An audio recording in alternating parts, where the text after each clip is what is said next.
नमस्कार. दर शनिवारप्रमाणे पुन्हा एकदा आपण एकत्र आलेलो आहोत. अवनी आपली बहीण इथे आलेली आहे. आपण चौथ्या अध्यायामध्ये आहोत. अवनी, तर 29, 30, 31, 32 असे जर 4 श्लोक आपण म्हटलेत तर आपण मग पुढे सुरू करूया. थँक्स.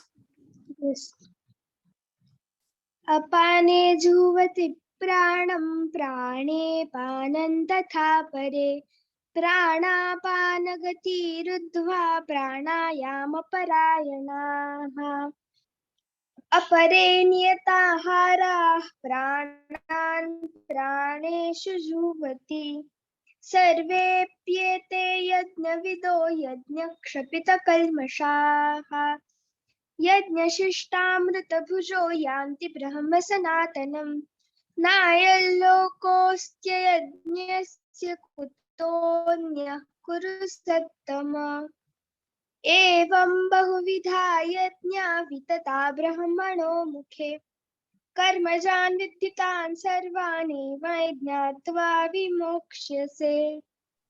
Wonderful, thank you. मला आपल्या ज्या प्रियाताई आहेत त्यांनी मला सांगितलं होतं की म्हणे की आपण चौथा अध्याय जो आता करतोय ना त्याचं थोडंसं रिकॅप करूया का, म्हणजे मग आपण कुठे आहोत, कुठून कुठपर्यंत आलेलो आहोत ते थोडंसं आपल्याला लक्षात येईल.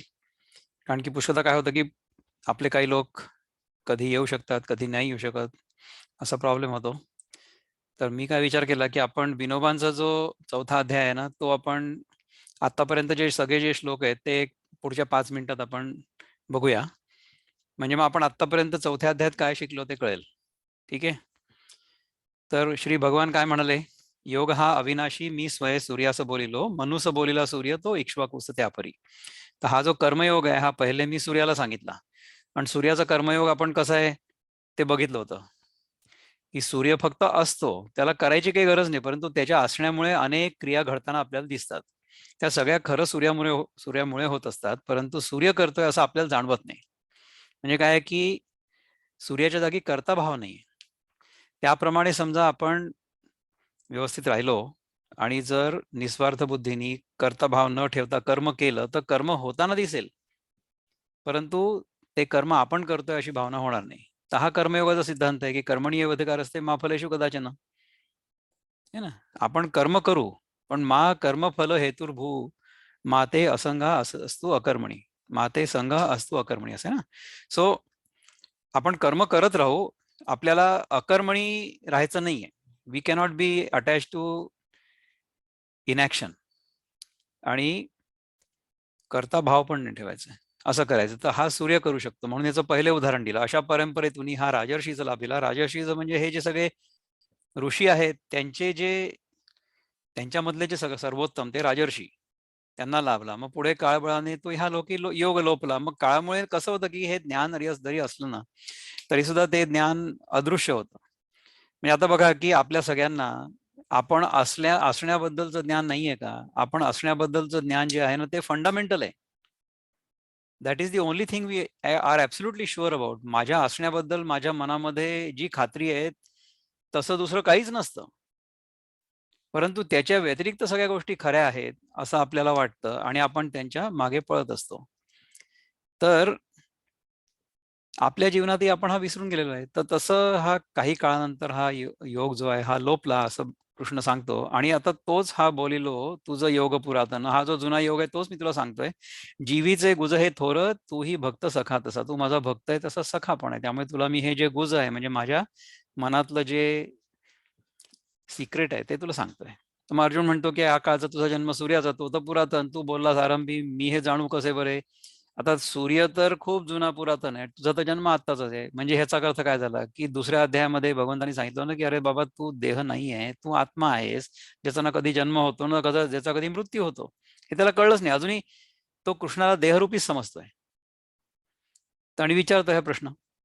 दुसरा अध्याय कळला असता तर हा प्रश्न रिडंडंट आहे, हा नाही विचारू शकत किंवा विचारायची गरज नाही आहे. याचा अर्थच हा आहे की दुसरा अध्याय, कारण की कसं असतं पहा की अर्जुनासारखीच आपली पण अवस्था असते ना. आपण गेले किती वर्ष, सव्वा ते दीड वर्ष हा सगळा अभ्यास करतोय, राईट. आणि तुम्हाला तर मी कन्क्लुजन तर पहिले सांगितलंय. द एंड म्हणजे काय आहे की हा देह म्हणजे मी नाही आहे आणि वेगळा जीव जो मी मानतोय स्वतःला तो पण मी नाही आहे. हे 2 कन्क्लुजन्स आहेत. हे पहिले सांगितले. हा सगळा फ्लॅशबॅक सुरू आहे, पण तरी आपल्या डोक्यातले प्रश्न जात नाही. तर ह्या अर्जुनाची आणि आपली अवस्था काही वेगळी आहे का? सेम आहे.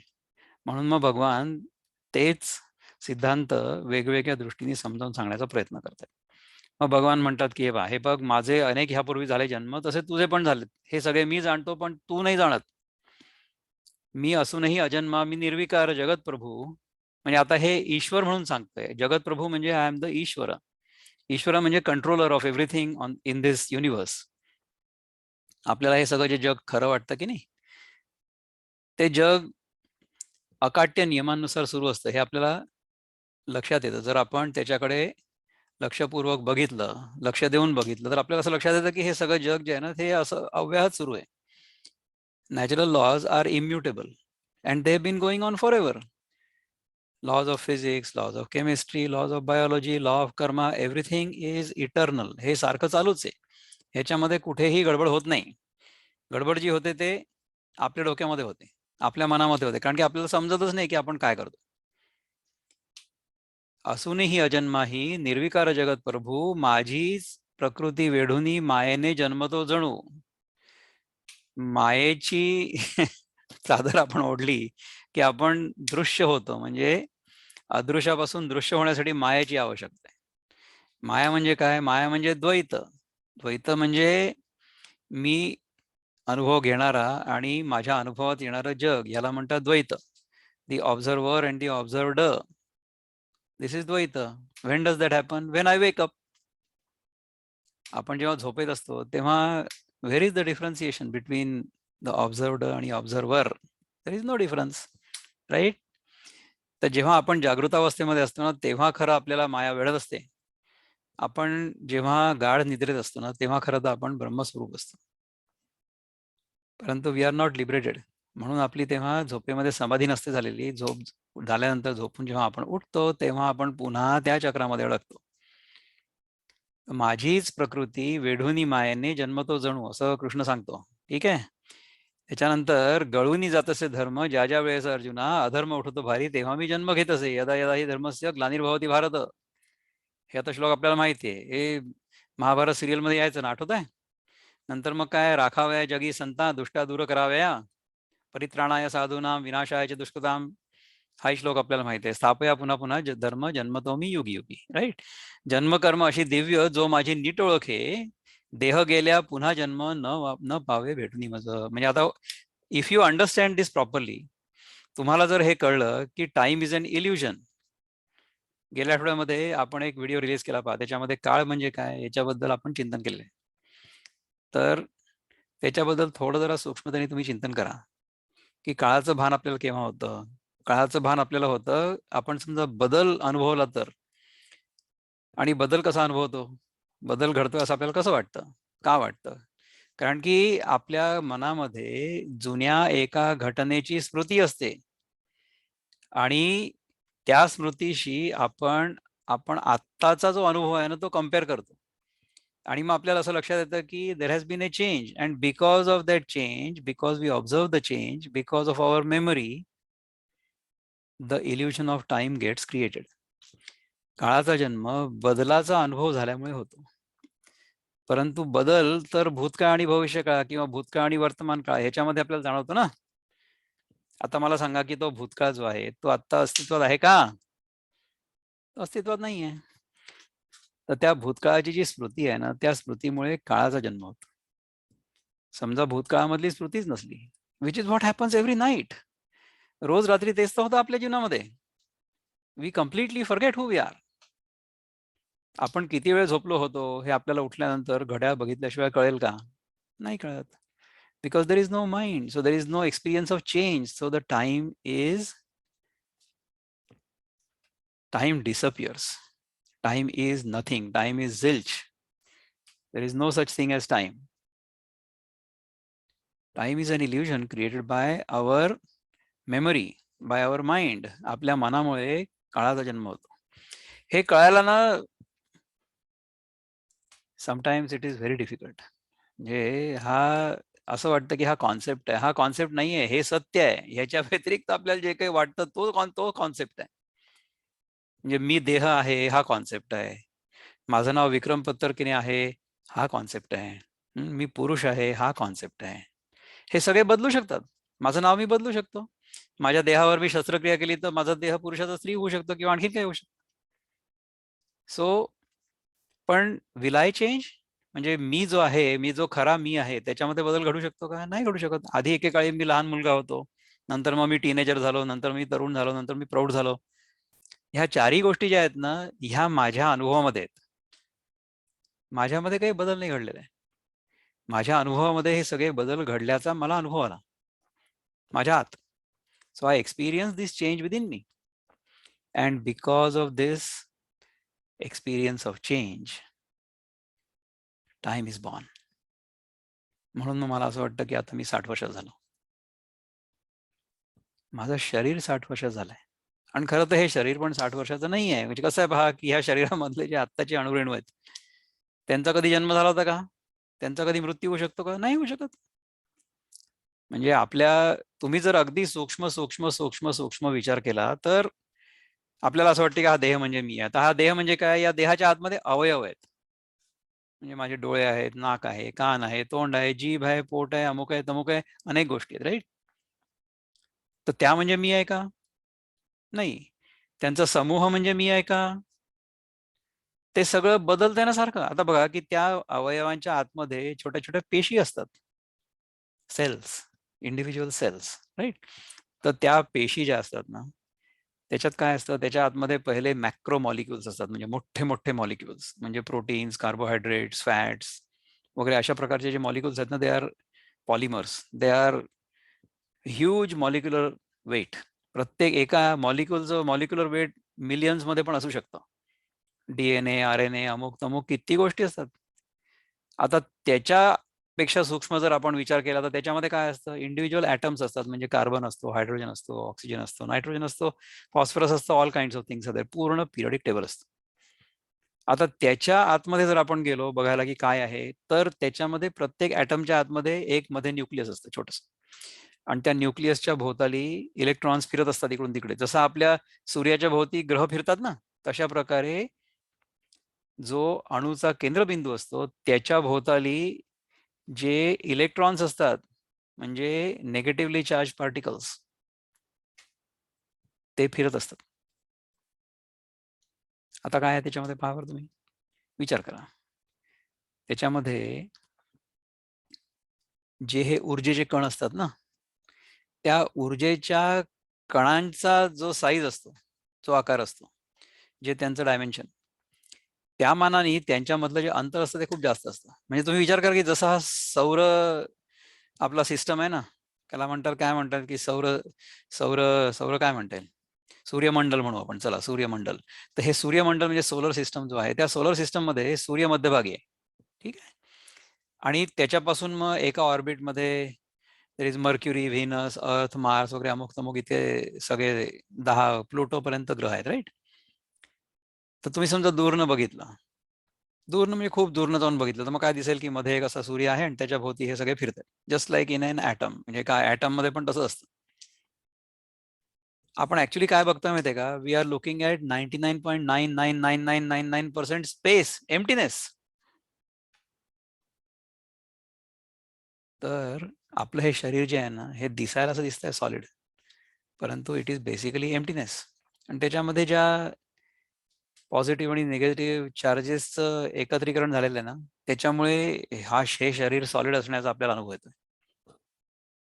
So the illusion of solidity or the experience of solidity is created out of emptiness, essentially. So there are very few energy particles concentrated at certain places, and they have come together in a certain manner to give the impression of, or to create this entire solid body. This is the science behind it. हे जर आपल्याला कळलं तर काय होईल?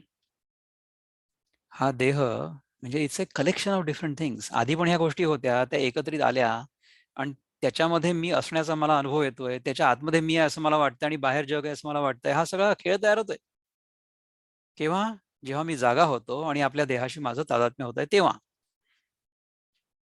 So the world gets created the moment I am awakened from my sleep. झोपेतनं मी जेव्हा जागा होतो, जागृत अवस्थेमध्ये, ही जी आपली सध्याची अवस्था आहे ती जागृत अवस्था आहे. त्या जागृतावस्थेमध्ये आपल्याला हा अनुभव येणारच आहे की हा देह म्हणजे मी आहे, या देहाच्या आतमध्ये मी आहे आणि देहाच्या बाहेर जग आहे. कारण की मला माझ्या इंद्रियातनं जग दिसतं ना बाहेर, हा अनुभव येतो. परंतु जो अनुभव अशा विशिष्ट परिस्थितीमध्ये येतो ना, आणि नंतर दुसऱ्या परिस्थितीमध्ये नाहीसा होतो, म्हणजे झोपेमध्ये हे सगळं नाहीसं होतं. स्वप्नामध्ये असं आहे असं वाटतं, परंतु ते खरं नसतं. तर जो अनुभव परिस्थिती विशेषमध्ये येतो आणि नंतर मग चालला जातो, तो सत्य नाही असू शकत.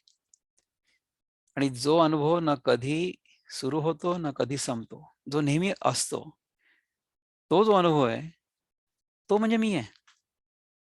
That's what I am. So within that, all of these experiences of waking, deep sleep, and dream are coming and going, coming and going, coming and going. असं होत आहे. That's what is happening.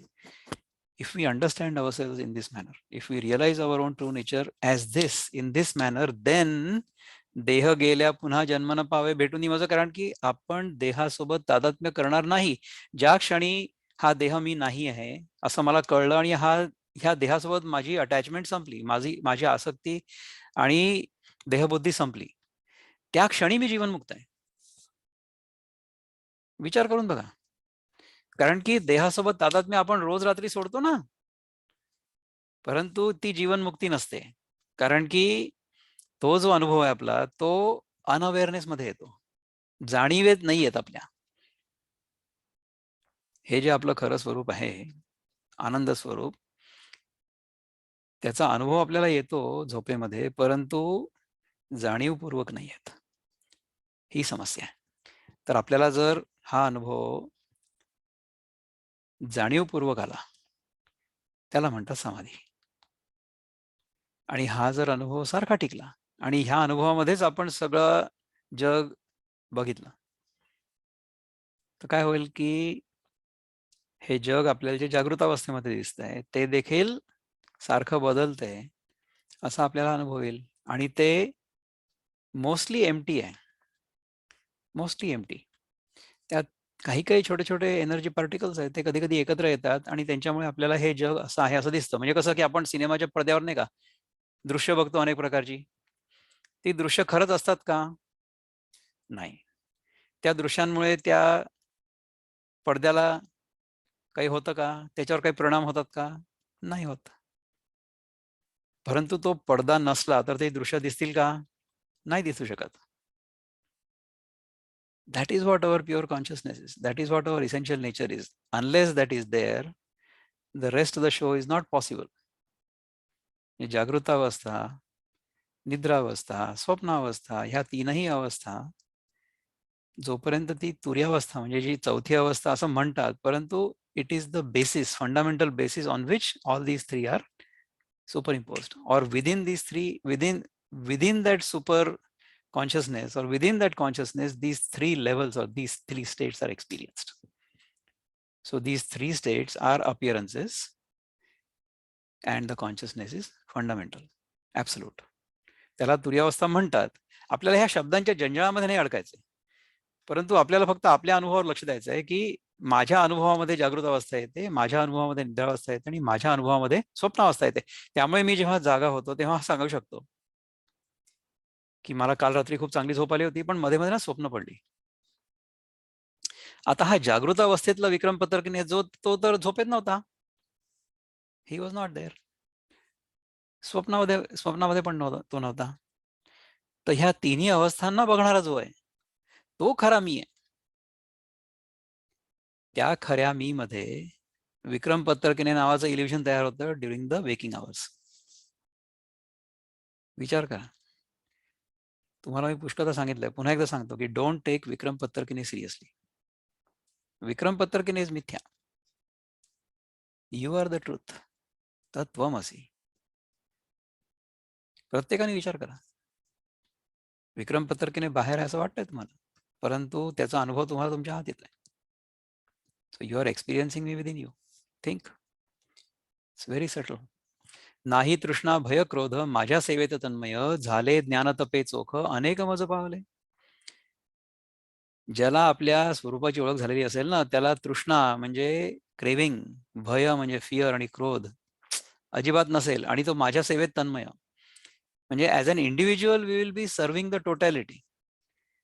Individual जो जीव आहे तो ईश्वराच्या चरणाशी स्वतःची सेवा अर्पण करेल नेहमी. That is what will happen. झाले ज्ञान तपे चोख, म्हणजे you will become perfect through knowledge and through austerities. तप म्हणजे ऑस्टेरिटी. अनेक मज पावले भजती जैसे जे मज भजे तैसाची त्यांचं मी. म्हणजे तो म्हणतो की जे लोक माझं भजन करतात, जे लोक माझी भक्ती करतात ना, त्यांना त्यांची भक्ती मी पण करतो. माझ्या मार्गासाठी येते लोक कोणीकडूनही, कुणीकडनं येऊ त्यांना, इट डझंट मॅटर. तुम्ही भक्ती योगात आलात, कर्मयोगात आलात, ज्ञानयोगात आलात, आणखीन कुठनं आलात, सायन्स मधनं आलात, ख्रिश्चॅनिटी मधनं आलात, इस्लाम मधनं आलात, सिखिझम मधनं आलात, जैनिझम मधनं आलात, कुठूनही या ना. मंदिरामध्ये जाण्यासाठी 100 दरवाजे असतात. कुठल्या दरवाज्यातनं तुम्ही गेला तरी मंदिरातच पोचाल. त्याच्यानंतर मग गेल्यानंतर कुठल्या दरवाजाने आला याला काय मतलब आहे? काहीच नाही फरक पडत. Doesn't matter. जे कर्मसिद्धी वांछुनी यजिती येथ दैवते मनुष्य लोकी कर्माते फळ पावती पावती फळ शीघ्रते. तुम्ही जर विविध देवतांची जर उपासना केली तर तुम्हाला तशा प्रकारचं फळ मिळेल, नाही का? विद्यार्थी लभते विद्या, धनार्थी लभते धनम, पुत्रार्थी लभते पुत्राम, मोक्षार्थी लभते गतिम. अशा प्रकारच्या सगळ्या सिद्धी तुम्हाला प्राप्त होतील, अशा प्रकारची फळं प्राप्त होतील इफ यू डू द कर्मकांड. About that there is no doubt. तुम्ही जर स्वयंपाक केला, कणिक भिजवली, पोळी लाटली, ती भाजली तर पोळी तयार होईल. Simple. The same thing because you did the process. So for every worldly activity you will do it आणि you will get the result of your action, right? मग काय म्हणतात भगवान की निर्मिले वर्णमीचारी गुणकर्मे विभागोनी करुनी सर्व हे जाणं अकर्ता निर्विकार. वर्ण जे आहेत ते गुणकर्मानुसार होतात. 3 गुण आणि कर्म आणि त्या कर्मांमागची प्रेरणा याच्यावरून हे निश्चित होतं की वर्ण कुठला आहे. जन्मामुळे नाही होत, जन्मामुळे होते ती जाती, आणि आपली सगळ्यांची जाती एकच आहे, त्याला म्हणतात मनुष्य जाती. आणि वर्ण जे आहेत ना, दीज आर नॉट कास्ट. वर्ण म्हणजे एक तर रंग पण असू शकतं किंवा वर्ण न असू शकतं. वर्ण या शब्दाचा अर्थ जर आपण बघितलं तर वर्ण विल ट्रान्सलेट एज कलर, आणि that is not a good translation either, कारण की त्याच्या आधाराने लोकांना डिवाइड करता येऊ शकतं. That's not a good thing. This is only a classification. की जर तुमच्यामध्ये सत्व गुणाचं प्राबल्य असलं आणि बाकी 2 गुण जर कमी असले तर तुम्ही ब्राह्मण असता. सत्वगुण आणि रजोगुण साधारण सारखे असले आणि तमोगुण कमी असला तर तुम्ही क्षत्रिय असता. त्यानंतर रजोगुण आणि तमोगुण जर साधारण सारखे असले, सत्वगुण कमी असला तर तुम्ही वैश्य असता. आणि जर फक्त तमोगुण असला आणि रजोगुण आणि सत्वगुण कमी असले तर तुम्ही शूद्र असता. हे झाले 4 वर्ण. तर आपल्यामध्येच हे 4ही वर्ण आपण अनुभवू शकतो at various times of the day or various times of our life. याच्याबद्दल आपण खूप चिंतन केलंय. Go back and listen to those things. They will be very eye opening for you. Okay. कर्मे न बांधिती माते, मला कर्म बांधत नाही, फळी इच्छा नसे मज. मला फळाची इच्छा नाहीये. माझे स्वरूप हे जाणे तो कर्मातही मोकळा. ज्याला माझे हे स्वरूप कळलं तो कर्म करून देखील मोकळा असतो. दॅट्स द ब्युटी ऑफ कर्मयोग. केली कर्मे मुमुक्षूंनी पूर्वी हे तत्व जाणूनी, तैसी तूही करी कर्मे, त्यांचा घेऊन धडा.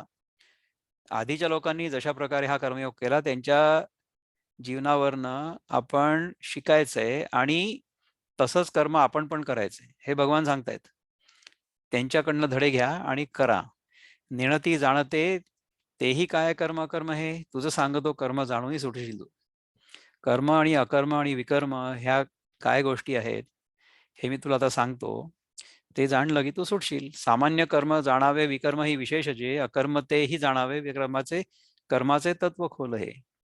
तर ह्याच्यामध्ये पहा की विकर्म म्हणजे विशेष कर्म असं त्यांनी सांगितले विनोबांनी. हे विनोबांची गीताही आहे बरं का. सगळ्या लोकांना असं जाणवत नाही. आता तुम्ही कर्म विकर्म आणि अकर्म ह्या शब्दांचा अर्थ किंवा शब्दांची फोड करण्याच्या मागे जाऊ नका. जो विचार सांगितला जातोय त्याच्याकडे लक्ष द्या. विनोबा म्हणतात की कर्म म्हणजे आपण फिजिकली जे कर्म करतो ते, आणि विकर्म म्हणजे आपलं मानसिक कर्म, the attitude by which we do the karma. तर ह्याचं उदाहरण आपण काय घेतलं होतं की समजा एखादा माणूस एखाद्याचं पोट फाडतोय, तर बाहेरून दिसायला तो एखाद्या धारदार शस्त्राने दुसऱ्या मनुष्याचं पोट फाडतोय असं आपल्याला दिसेल, परंतु 99.9999% of the times this person is trying to save the life of the other. हा माणूस दुसऱ्या माणसाचा जीव वाचवण्याचा प्रयत्न करतोय थ्रू सर्जरी, शस्त्रक्रिया करून. परंतु दिसायला तसंच असलं तरी सुद्धा आपण त्याला असं नाही म्हणू शकत ना की हा माणूस त्याचा खून करतोय. तसं नाहीये. तर द मेंटल ॲटिट्यूड म्हणजे कुठल्या भावनेने आपण ते कर्म करतोय हे महत्वाचं आहे. ते आहे विकर्म. आणि कर्म आणि विकर्म जेव्हा एक होतं, म्हणजे आपण जे हाताने कर्म करतोय त्याच्यामध्ये जर पूर्णपणे तल्लीन झालेलो असलो तर त्याचं अकर्म होतं. म्हणजे कर्म होत असून देखील कर्म केलं आहे किंवा कर्म केलं जातं आहे असं आपल्याला जाणवत नाही. ह्याला म्हणतात कर्म, अकर्म, विकर्म. ठीक आहे. कर्मी अकर्म जो आहे, अकर्मी कर्म जो तसे, तो बुद्धिमंत लोकात, तो योगी कृतकृत्य तो. ज्याला कर्मामध्ये अकर्म दिसतं आणि अकर्मामध्ये कर्म दिसतं. तर कसं असतं की उदाहरण काय दिलं होतं आपण, की समजा एखादा खूप मोठा जमाव आहे लोकांचा आणि त्यांना शांत करायचंय. तर त्याच्यासाठी तुम्ही त्याच्यापेक्षा जास्त ओरडून मोठ्याने भोंगा लावून आणि सांगू शकता की बंद करा, चुप चुप बसा. दुसरा उपाय हा होता की कोणीतरी तिकडनं येणार इथे आणि त्यांना बघितल्याबरोबर हे चूप बसणार. अशा प्रकारे result may be the same, परंतु द कर्म मे बी डिफरंट. तर जो एफिशियंट असतो किंवा जो कर्मयोगी असतो त्याच्या हातून कर्म करताना घडताना दिसतं, परंतु तो कर्म करतोय असं त्यालाही वाटत नाही आणि त्याला थकवाही येत नाही आणि कर्म तर होऊन जातं. आता पुष्कळदा कसं असतं बा की because of our position we can get a lot of things done. म्हणजे फॉर एक्झाम्पल भारत देशामध्ये ज्या काही गोष्टी घडतायत त्या सगळ्या गोष्टींसाठी त्याचं उत्तरदायित्व कोणावर आहे? तर ते उत्तरदायित्व जे आहे ते आपल्या पंतप्रधानांवर आहे. अनघाताई आपण अनम्यूट केलं, आपल्याला काही बोलायचंय का? नाही चुकून झालं असेल. बरं बरं, हरकत नाही.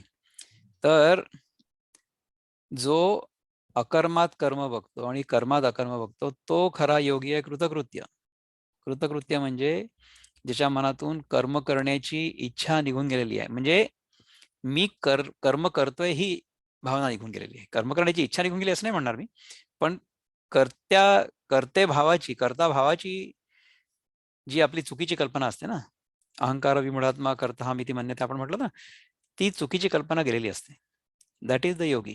उद्योग करतो सारे कामसंकल्प सोडून ज्ञानाने जाळलेली कर्मे म्हणती त्यास पंडित. तो सगळे कर्म करतो, परंतु कामसंकल्प म्हणजे त्या फळाची इच्छा. काम म्हणजे कामना, संकल्प म्हणजे कामनापूर्तीची कल्पना, कामनापूर्तीचा संकल्प, तो सोडून जो कर्म करतो तो खरा पंडित आहे.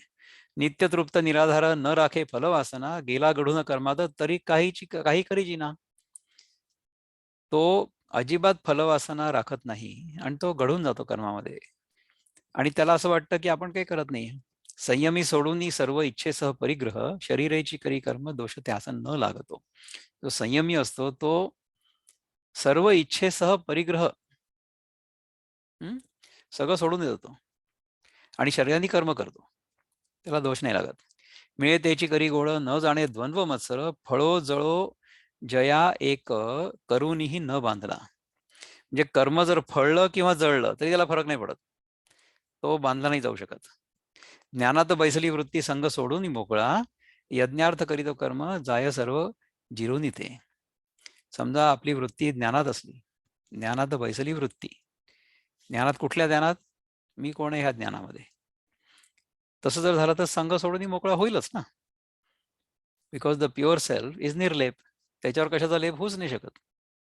ब्रह्मात होमिले ब्रह्म, ब्रह्माने ब्रह्मलक्ष्मी, हा आपण श्लोक म्हणतो जेवणापूर्वी. ब्रह्मार्पणम ब्रह्महवीर ब्रह्माग्नो ब्रह्मणाहुतम, हा श्लोक आहे. त्याला मराठीमध्ये ब्रह्मात होमिले ब्रह्म, ब्रह्माने ब्रह्मलक्ष्मी, ब्रह्मी विसरले कर्म तेव्हा ब्रह्मची पावला. Everything is Brahman, everything is appearing to be happening in Brahman. ब्रह्मामध्ये या सगळ्या गोष्टी घडतायत असं वाटतं, घडत काहीच नसतं.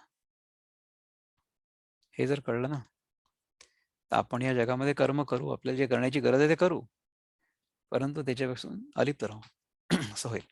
देवताराधने यज्ञ कोणी अनुष्ठिती, देवतांची आराधना करण्यासाठी कोणी यज्ञ करतात. ब्रह्माग्नी तर तसे कोणी यज्ञ तर जाळीती. तर जे लोक खरे ज्ञानी असतात ना त्याच्यामध्ये ते यज्ञत्व जळून टाकतात. यज्ञत्व म्हणजे कर्ता भाव बेसिकली, तो त्याच्यामध्ये जळून जातो. यज्ञाचे प्रकार सांगितलेत आपण. यज्ञाचे प्रकार केले होते 1-2 आठवड्यापूर्वी, राईट. श्रोत्रादी इंद्रिये कोणी संयमाग्नित होमिती, कोणी विषय शब्दादी इंद्रियाग्नित अर्पिती. श्रोत्रादी इंद्रिये कोणी म्हणजे आपली जी सगळी इंद्रिय आहेत, 5 इंद्रिय आहेत ना. श्रोत्र चक्षुस्पर्शनम च रसनम घ्राणमेव च, ह्या सगळ्या ज्या आपल्या इंद्रिय रूपी देवता आहेत, त्या आपण संयमाग्नित होमिती, म्हणजे ह्यांचा संयम करून आपण त्या संयमाच्या अग्नीमध्ये ह्या सगळ्या इंद्रियांचा होम करतो, हवन करतो. आणि कोणी विषय शब्दादी इंद्रियाग्नित अर्पिती. तर काही काही लोक, आता ह्याच्याबद्दल आपण थोडं चिंतन केलं होतं की विषय तुमच्या इंद्रियांच्या यज्ञामध्ये जर आपण अर्पण केलेत म्हणजे काय होईल की तो विषयांचा भोग होईल. तसं नाही करायचं. So we want to use things only to the extent they are necessary, आणि other than that no have no craving towards them, असं आहे. प्राणेंद्रिय क्रिया कोणी सर्व होमनी टाकेती, चिंतनाने समाधीस अंतरी चेतवनिया. ह्याच्यानंतर आपला आपण त्या प्राण अपान ह्यांचं जे बॅलन्स आहे ना, यांचं जे समत्व आहे त्याच्याबद्दल थोडंसं चिंतन करतायत भगवान. आणि ज्ञानेश्वर आपल्याला सांगणार आहे, he is going to explain to us even in more detail. कारण की Dnyaneshwar Maharaj was a tremendous हठयोगी. त्यांना हे प्राणायाम बिणायाम सगळं यायचं, राईट. आपण योगाच्या क्लासमधून प्राणायाम शिकतो थोडासा, कपालभाती म्हणजे ते क्रिया अर्थात. त्यानंतर अनुलोम विलोम प्राणायाम शिकतो, उज्जाई प्राणायाम, शीतली प्राणायाम, अमुक प्राणायाम, तर या सगळ्या गोष्टी शिकतो आपण, राईट. पण त्याचं कारण काय आहे? Why do we learn that? Pranayama is actually balancing of energies in the body. It's not breathing in and out. Breathing in and out तर चाललंच आहे, श्वासोच्छ्वास आपला चाललेच आहे. Pranayama is the balancing of the energies. मग देन काही काही लोक द्रव्ये तपे यज्ञे, द्रव्ये जपे तपे योगे चिंतने वा अशा प्रकारे यज्ञ करतात. संयमी यजिती यज्ञ व्रते प्रखर राखून. हे संयमी जे लोक आहेत ना, योगी लोक आहेत ना, ते लोक प्रखर व्रत करतात. 12 वर्ष एका पायावर वृक्षासनामध्ये उभं राहायचं. कोणी सांगितलं होतं? काही गरज नाही. सी कसं होतं माहिती आहे का, जेव्हा आपण तप करतो ना, शारीरिक तप जेव्हा करतो, तेव्हा त्या शरीराशी आपलं तादात्म्य आणखीन जास्त होतं. तर असं करायची काही गरज नाही. आपलं शरीर आपण जेवढी आपली आवश्यकता असेल तेवढं जर वापरलं आणि बाकी जर नाही वापरलं, दॅट इज गुड इनफ. युक्ताहार विहारस्य युक्त चेष्टस्य कर्मसु, एवढं जरी आपण केलं तरी पुरे. तर होमिती एकमेकात कोणी प्राण अपानते, रोधुनी गती दोहींची प्राणायामास साधिती. तर काही काही लोक काय करतात की प्राण आणि अपान ह्या दोन्हींचं एकमेकांमध्ये मर्जिंग करतात. म्हणजे प्राण अपानाला गिळतो आणि अपान प्राणाला गिळतो, असं होतं. रोधुनी गती दोहींची, आणि दोघांची गती रोधून म्हणजे तो केवल कुंभक होतो बघा. तुम्ही जेव्हा प्राणायाम करताना जेव्हा आपण श्वास आत घेतो त्याला काय म्हणतात? त्याला संस्कृतमध्ये काय म्हणतात बरं? आता श्वास आणि उश्वास म्हणू आपण, राईट. तर श्वास आणि मग नंतर कुंभक. So you stay there. श्वास आत घेऊन आणि आपण थांबवून टाकला, थोड्या वेळ रोखून धरला, तो अंतरकुंभक झाला. नंतर मग श्वास बाहेर सोडला, उश्वास, आणि मग त्याच्यानंतर श्वास बाहेरच रोखून ठेवला, म्हणजे बहिर्कुंभक झाला. आता ह्याच्यानंतर जर आपलं मन शांत असेल तर केवल कुंभक होतो, म्हणजे कुठलाही प्रयत्न न करता श्वास रोखून धरला जातो आपोआप, त्याला म्हणतात केवल कुंभक. ओके. तर प्राण आणि आपल्या मनामध्ये आलेले विचार वृत्ती ह्या दोन्हींचा खूप घनिष्ठ संबंध आहे. आपल्या मनामध्ये जर खूप विचार सुरू असले ना तर आपला श्वास खूप जोराने सुरू असतो. पुष्कळदा काय होतं की आपल्या मनात जर भीती असली ना एस्पेशली, तर एकदम जोराने सुरू होतो. जर आपण शांत असलो तर मग श्वास जास्त जोराने चालत नाही. तर प्राण आणि अपान हे दोन जे आहेत ना, one is a downward movement आणि one is an upward movement. तर ह्या दोन्हींचा जर बॅलन्स झाला बरोबर तर आपण बॅलन्समध्ये राहतो. तर ह्या प्राणायामाबद्दल ना जे लोक योग बी करतात ना त्यांना आपण विचारू शकतो, ते जरा एक्सपर्ट असतात याच्यामध्ये. आपण काही त्याच्यामध्ये एक्सपर्ट नाही, आणि आपल्याला हे सगळ्या ज्या क्रिया आहेत ना या क्रिया बिया करायच्या नाही. These are just examples Bhagwan is giving, पण आपल्यासाठी this is not necessarily relevant. Okay. कारण की आपण योगी होण्याच्या मागे नाही लागलेलो आहे. योगी म्हणजे योगासनं करणारे योगी. We are not wanting to do that. Okay. योगासनं आपल्याला जेवढी आपल्याला आवश्यक आहे तेवढी आपण करायला हरकत नाहीये. परंतु त्याच्यामध्ये अडकायचं नाही. त्याच्यामध्ये इतर जे आपले ट्रान्सलेटर्स आहेत ते काय म्हणतात बघू आपण. पहिलं हे विनोबांचं ट्रान्सलेशन बघितलं 29चं. होमिती एकमेकात कोणी प्राण अपानते रोधुनी गती दोहींची प्राणायामास साधिती. ह्या दोन्हींना जर आपण बॅलन्स केलं ना तर त्याला म्हणतात प्राणायाम. आणि तुम्हाला हे थांबवायची गरज नाही. म्हणजे श्वास आणि उच्छ्वास मुद्दाम थांबवून काय कराल तुम्ही? मुद्दाम थांबवायची गरज नाहीये. पण जो सहजपणे जर तर थांबला, का बरं? कारण की मनातले विचार शांत झाले म्हणून.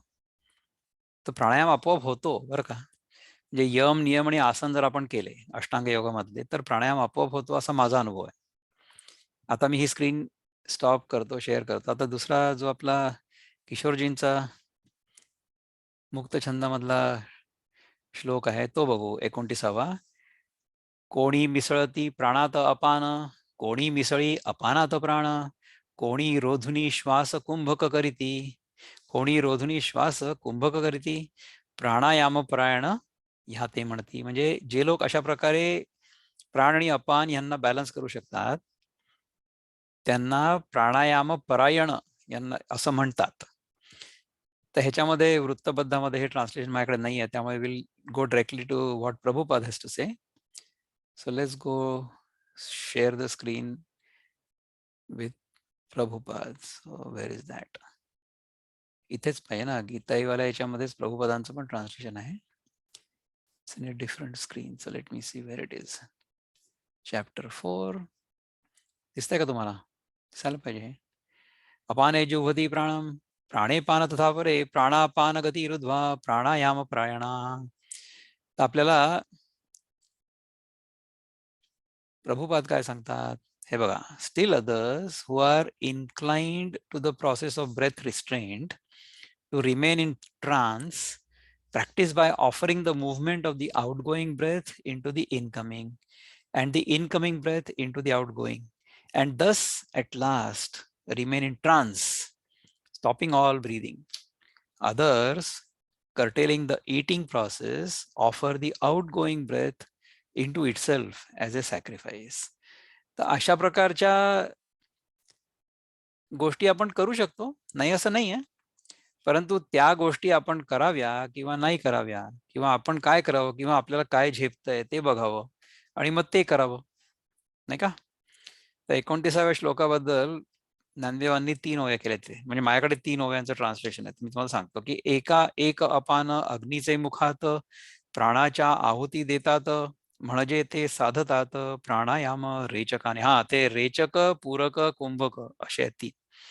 तो मी those are the words I was trying to remember. तर रेचक म्हणजे आउट गोईंग ब्रेथ म्हणजे उश्वास, आणि पूरक म्हणजे इनकमिंग श्वास. इनहेलेशन इज पूरक. देन कुंभक म्हणजे you stay with the breath locked in. आपण श्वास आत घेतला आणि थांबवून ठेवला की त्याला म्हणतात कुंभक, अंतरकुंभक. नंतर मग रेचक म्हणजे बाहेर श्वास सोडला, आणि नंतर बहिर्कुंभक म्हणजे बाहेर श्वास रोखून ठेवला, यू लॉक युअरसेल्फ आउट. त्याच्यानंतर पुन्हा पूरक म्हणजे मग श्वास आत घ्यायचा पुन्हा. दिस इज द सायकल. तर ते जर तुम्ही बरोबर केलं ना, आमच्या योगा क्लासमध्ये आमची जी टीचर आहे योगाचार्य आमची रश्मी जोशी, ते आम्हाला सांगतात की तुम्ही इतके काउंट करा, मग श्वास आत घ्या, मग तितके काउंट करा, मग तुम्ही श्वास रोखून ठेवा, मग नंतर पुन्हा इतके काउंट मध्ये श्वास सोडा बाहेर, twice as many counts as you take the breath in.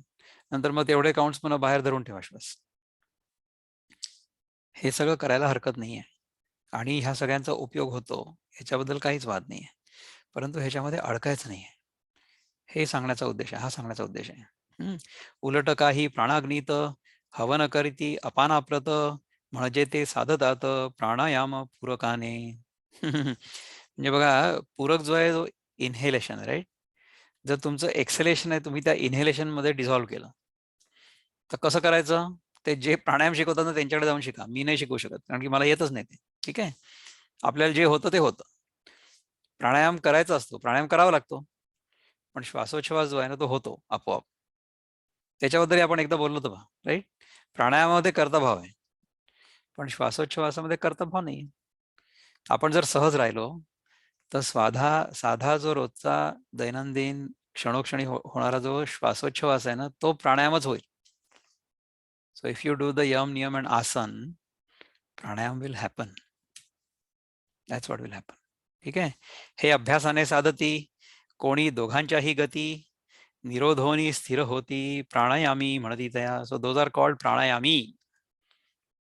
प्राणायामी काय शब्द आहे ना, प्राणायामी. I am a pranayami. I am not a pranayami रे बाबा. All right. 29वा श्लोक आपण केला. 45 मिनिट, 40 मिनिट तर बोललोच आहे मी आतापर्यंत. I am going to take a break. कोणाला काही बोलायचं सांगा बरं. नाही तर मीच बोलता बोलता माझंच बोलणं ऐकता ऐकता मला झोप येते. तुम्हाला मी सांगितलं पुष्कळ वेळा की मला झोपण्यापासून थांबवायचं तुम्ही. तर कोणाला काही बोलायचं तर सांगा. चला तुरिया कोण आहे. Ashwin Deshpande to everyone. हरिओम दादा. हरि ओम. बोला अश्विनजी. तुर्याबद्दल थोडंसं सांगा ना. तुर्याबद्दल सांगा. तुर्या आणि केवल कुंभक. तुर्या आणि केवल कुंभक हे केवळ शब्दच आहेत ना. आपल्याला त्यांचा जोपर्यंत अनुभव येत नाही तोपर्यंत. ती turyavastha is a word that is used for distinguishing the three states of experience. जागृत, स्वप्न आणि सुषुप्ती ह्या 3 अवस्था ज्या असतात ना, त्यांना आधार देणारी जी अवस्था आहे तिला तुर्या म्हणतात. पण ही तुर्यावस्था काही चौथी अवस्था नाही. Turyavastha is the basis on which these 3 exist. And मग then there is another word called तुर्यातीत, the one who is beyond that. आपल्याला या सगळ्या शब्दांमध्ये खूप जास्त नाही अडकायचं. आपण आपल्याला स्कॉलर बनवण्याची काही आवश्यकता नाही. I am not dismissing your question. म्हणजे इट्स अ गुड क्वेश्चन आणि ह्याच्यावर अभ्यास करायचा आपण करू शकतो. या शब्दाचा नेमका अर्थ काय आहे हे आपल्याला समजायचं जर असेल तर आपण समजून घ्यायला काही हरकत नाही. परंतु प्रत्येक शब्द जोपर्यंत आपल्या अनुभवामध्ये आपल्याला आतून जाणवत नाही ना, तोपर्यंत इट्स सिम्पली नॉईज, राईट. प्रत्येक शब्दाचा अर्थ जेव्हा आपल्याला आतून कळतो. खरं तर आपण सगळेजण तुर्यावस्थेमध्ये असतो. तुर्यावस्था हीच एक सत्य आहे. जागृतावस्था, स्वप्नावस्था, निद्रावस्था या येतात आणि जातात. परंतु त्या तुर्यावस्थेचा आपल्याला अनुभव होत नाही. त्या तुर्यावस्थेचा अनुभव आपल्याला जाणीवपूर्वक नाही होत. तुर्यावस्थेचा अनुभव झोपेमध्ये येतो. म्हणजे you will experience that bliss of turyavastha when you are asleep. परंतु you will experience the bliss in unawareness. हेच तर आता सांगितलं ना. आपल्याला सगळ्यांना झोपायला आवडतं का बरं? कारण की झोपण्यामध्ये आपल्याला खूप आनंद मिळतो. Everybody loves to sleep. Even I love to sleep. म्हणजे आता हे बोलता बोलता मला झोप येते. तुम्ही बोलताय माझ्याशी म्हणून मी आता पुन्हा जागा झालो. नाही तर झोप येत होती. असं होतं ना. झोप येऊ शकते माणसाला. तर हे सगळं होतंय. It's all happening. तुर्यावस्था ही आहे. आणि केवल कुंभक म्हणजे कसं आहे की your breath or your breathing will simply stop. You will not need to breathe because your mind is so calm and quiet. आपलं मन अगदी पूर्णपणे शांत असलं ना, आपण जर उपवास केलेला असला, म्हणून तर मी नेहमी म्हणतो की रात्रीची जी झोप आहे ना, रात्रीची झोप आहे तेव्हा पोट रिकामं पाहिजे. ह्याचा अर्थ काय आहे की तुम्ही दिवसा जितकं लवकर जेवाल तितकं तुमच्यासाठी चांगलं आहे. आत्ता सध्या तुम्ही रात्री 9 वाजता जेवणार असाल किंवा जेवलेले असाल, जेवण करून आलेले असाल तर तुम्हाला तर झोप येणारच. तर तुम्ही 8 वाजता जेवायला सुरू करा. 8 वाजता जेवत असाल तर 7 वाजता जेवायला सुरू करा. 7 वाजता जेवत असाल तर 6 वाजता करा, 5 वाजता करा, 4 वाजता करा, 3 वाजता करा, 2 वाजता करा, 1 वाजता करा आणि नंतर जेवूच नका. मग काय होतं? कसं असतं की जितकं आपण लवकर जेवू ना, तितकं ते सगळं अन्न पचून जातं आणि मग झोप खूप छान लागते आणि खूप जास्त झोप घ्यायची गरज नाही पडत. जेव्हा आपण उठतो सकाळी तेव्हा ताजेतवाने असतो. तर ह्याच्यामध्ये जर तुम्ही प्रयोग करून पाहिला की I am going to eat only natural food, मग तर कमालीच्या बाहेर. You will get such an experience of sleep indescribable. त्याचं वर्णन करून नाही सांगतात. त्यामुळे आपणही करून पाहायचं आणि पल्लवीताईंना पण एनकरेज करायचं. रात्री जेवायचंच नाही. जर न जेवता चालू शकेल तर तो प्रयोग करून पाहायचा. रात्री नाही जेवायचं, दिवसा जेवायचं. फॉर्च्युनेटली तुमच्यामुळे आम्ही 6च्या आधीच जेवतो. पहा बरं.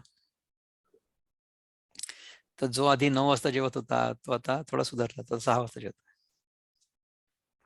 आता जरा ठीक झाला, तो जरा सुधारला थोडासा. हा जो सुधारला तो कोण आहे? Figure that out. हा, दिस इज द गेम. दिलीपजी बोला, अनम्यूट करा स्वतःला, आणि व्हिडिओ जर येऊ शकला तर फार चांगलं आहे, लोकांना आपलं दर्शन पण होईल.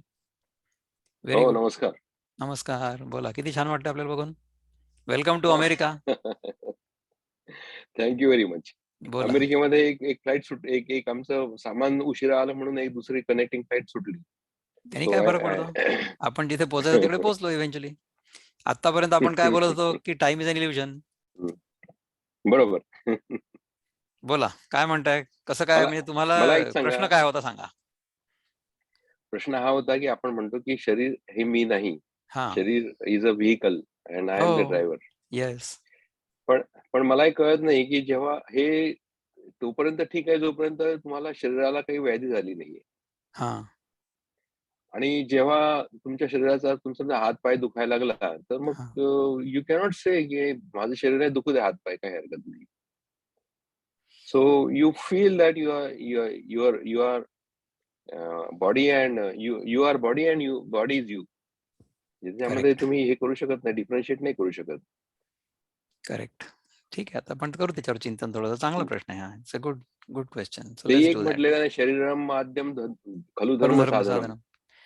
म्हणजे काय आहे की शरीरम आद्यम हे पहिलं साधन आहे. खलु धर्म साधनम. सगळे धर्म आपल्याला पार पाडण्यासाठी शरीर हे साधन आहे.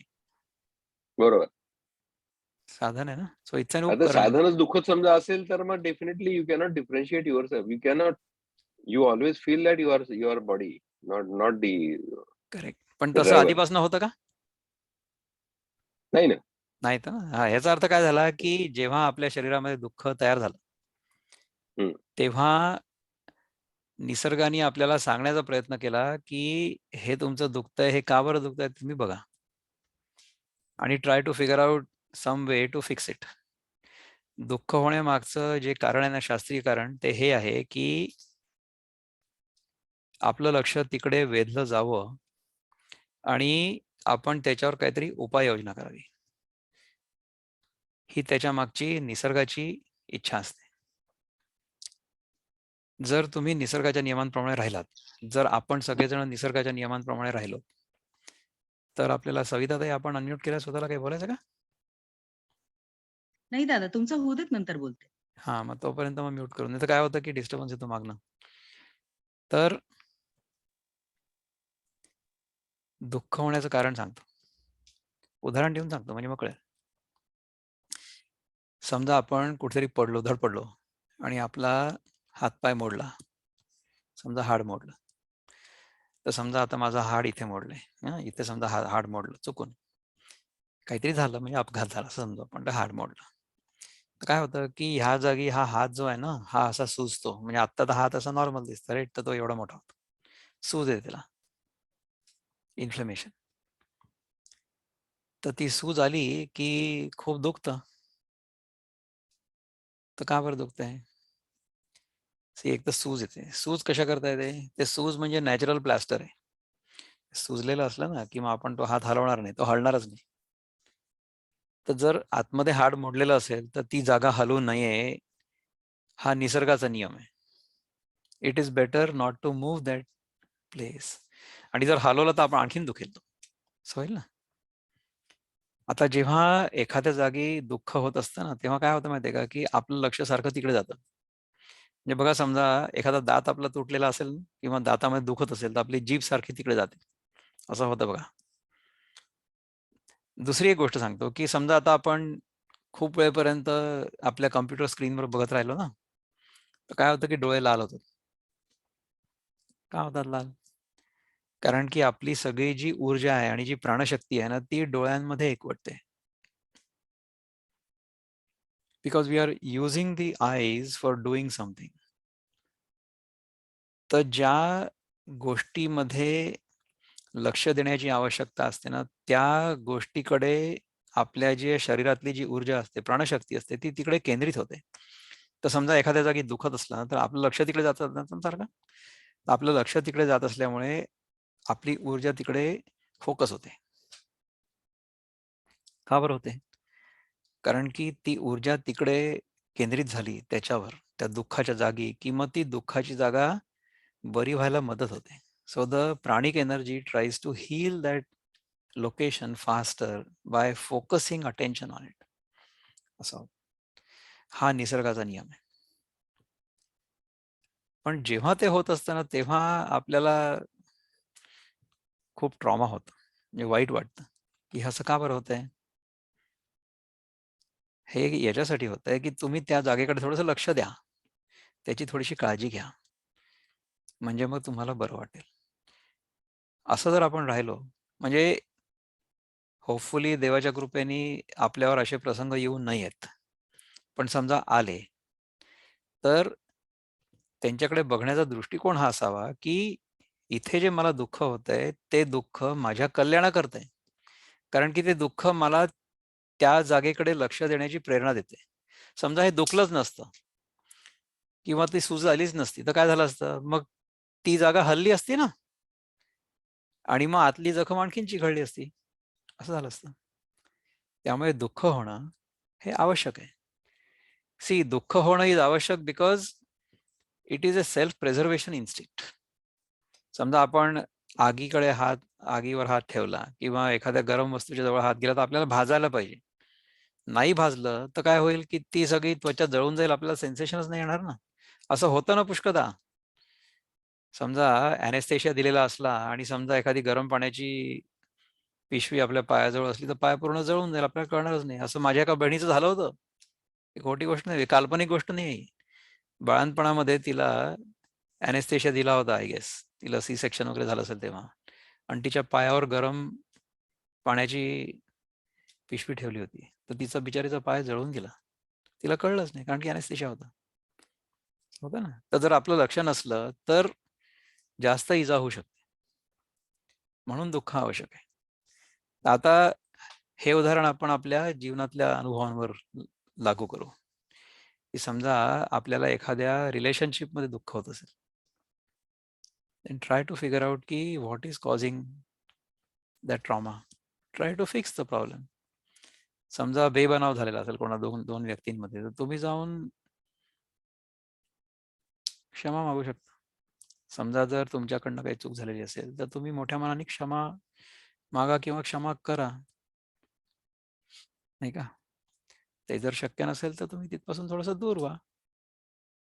म्हणजे काय आहे की समजा एखाद्या जागी आपण हात लावला, ती वस्तू गरम आहे, तर आपण एकदम हात बाहेर काढतो, दूर करतो. म्हणून त्याच्याविषयी द्वेष नाहीये.